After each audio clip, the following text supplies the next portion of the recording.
Je veux que ma chanson soit comme un cri d'alarme, entre un air à la mode et un chanteur de charme.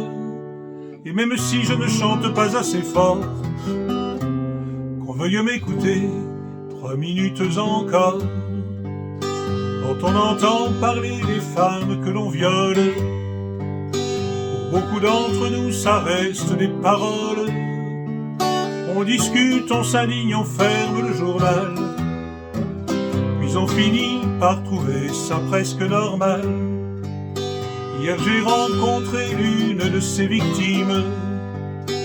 Pour la police c'est affaire de routine, et pour les autres ça n'est guère qu'une histoire. Moi j'ai vu la détresse au fond de son regard.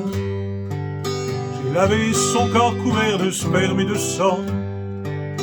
L'individu était presque un adolescent. Très vite il a fait ça sans amour ni plaisir. Il paraît qu'il a pleuré avant de s'enfuir. Mon Dieu, qu'avons-nous fait pour en arriver là? Que faut-il faire pour arrêter tout cela? Ma tête se révolte et mon cœur est meurtri. J'ai eu mal pour elle et j'ai honte pour lui. Mais qui d'entre nous n'a jamais violé quelqu'un?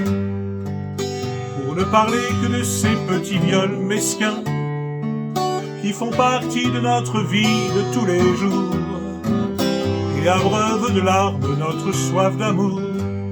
La puissance, l'argent, la force et le mépris, l'autorité du père et celle du mari, la rigueur imbécile des fauteurs de l'ordre qui créent les enragés, qui l'empêchent de mordre.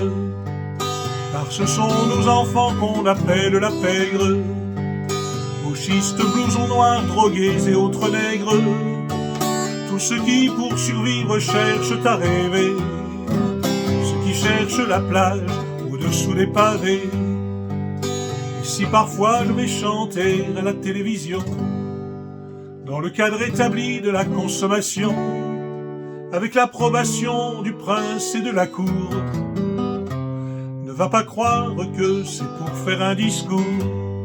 Ce n'est pas non plus pour te convaincre ou te plaire, ou chanter des idées qui sont déjà dans l'air, mais c'est pour demander un aujourd'hui meilleur, en faisant simplement mon métier de chanteur.